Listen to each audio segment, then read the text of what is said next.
High বন্ধুরা, আপনারা কেমন আছেন? আশা করি ভালো আছেন। আমি আজ আবার হাজির হয়ে গেছি আপনাদের সামনে রিমিস কিচেন রান্নাঘর থেকে। দেখুন, আজ আমি করব ছানার ঝোল বা রসা, যেটাই বলেন সেটা করব, যে যেভাবে নেন।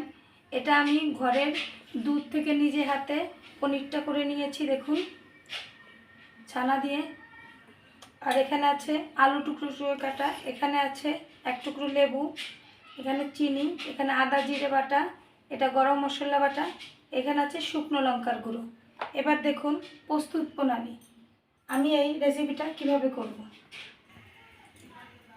দেখুন, আমি কড়াইটা বসিয়ে দিয়েছি গ্যাসে, কড়াইটা গরম হয়ে গেছে। এবার আমি তেল দিয়ে দেব।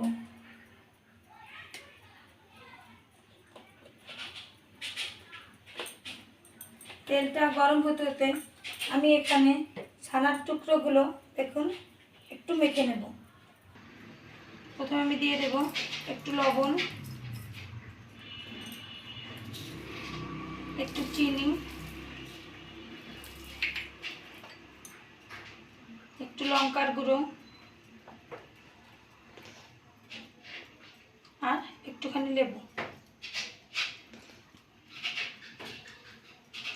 দিয়ে আমি সুন্দর করে এটাকে আস্তে আস্তে আলতো করে মেখে নেব। আমার তেলটা গরম হয়ে গেছে, গ্যাসের আঁচটা কমিয়ে আমি আস্তে আস্তে টুকরোগুলো তেলে দিয়ে দেবো এবং আলতো করে করে এগুলো ভেজে নেব।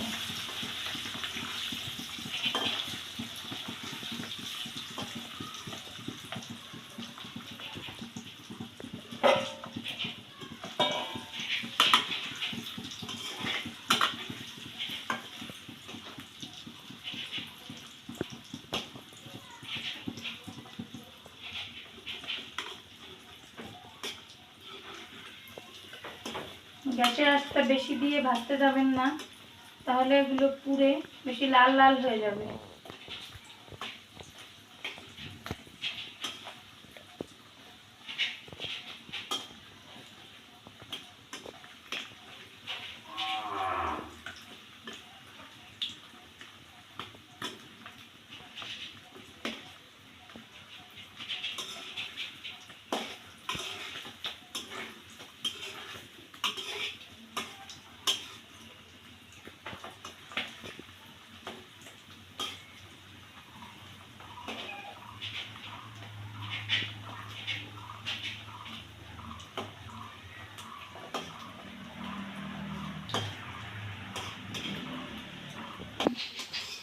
দেখুন, আমার এটা ভাজা হয়ে গেছে, এটা আমি তুলে নেব।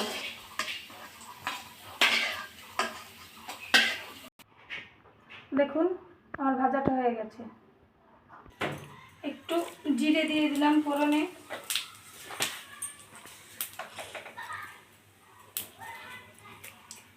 তারপর আলুগুলো দিয়ে দিলাম।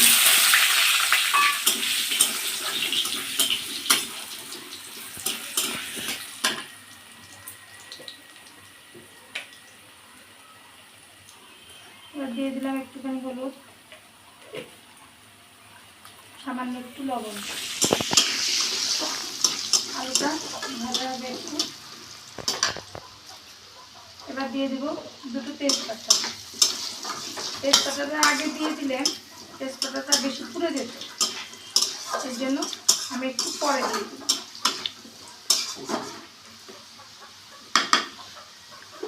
এবার আমি একটু ঢাকা দিয়ে দেব, গ্যাসের আঁচটা একটু কমিয়ে দেব।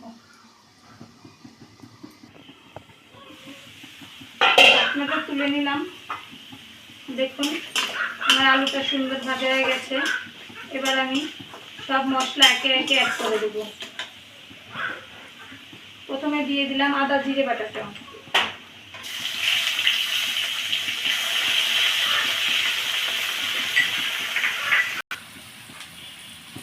এবার দিয়ে দেবো একটু পরিমাণ মতো হলুদ গুঁড়ো,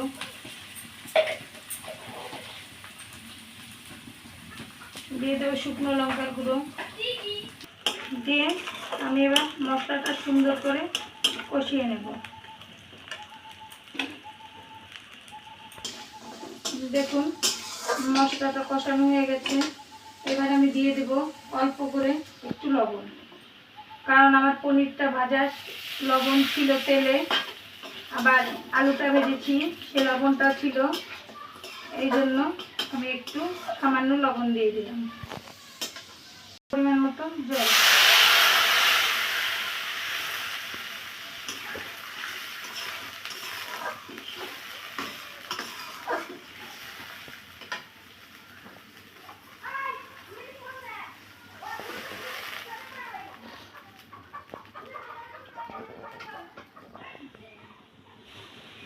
দেখুন আমার ঝোলটা সুন্দর ফুটে গেছে।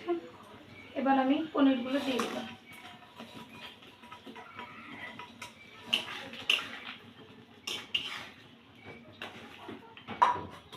দিয়ে এটা আর একটু জাল হবে।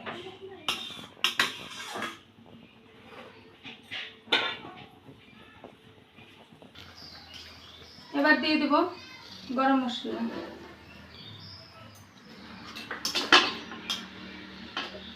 তারপরে দিয়ে দেব একটুখানি চিনি। এটা যদি আপনাদের ভালো না লাগে দেবেন না, কিন্তু এটা দিলে বোধহয় এটার সাথে চিনিটা দিলে টেস্টটা বেশি লাগে, আমার কাছে মনে হয়। যদি আপনাদের ভালো না লাগে দেবেন না।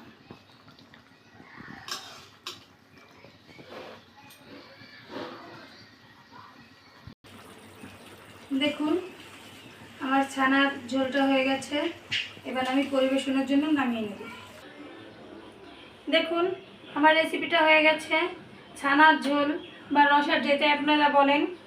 এভাবে আমি করলাম, আপনারা একদিন করে দেখবেন, আশা করি সবার ভালো লাগবে। এই গরমে হালকা হালকা মশলা দিয়ে আমরা যারা সনাতন ধর্মী আছি নিরামিষটা খাই কিছু কিছু দিন, কিছু কিছু বারে, সেদিন এই ঝোলটা করে খাবেন, আশা করি সবার খুব ভালো লাগবে। আর যদি ভালো লেগে থাকে প্লিজ আমাকে একটা লাইক বা কমেন্ট করে জানাবেন, আর চ্যানেলটা সাবস্ক্রাইব করে রিমি কিচেন রান্নাঘরের সাথেই থাকুন। ধন্যবাদ সবাইকে।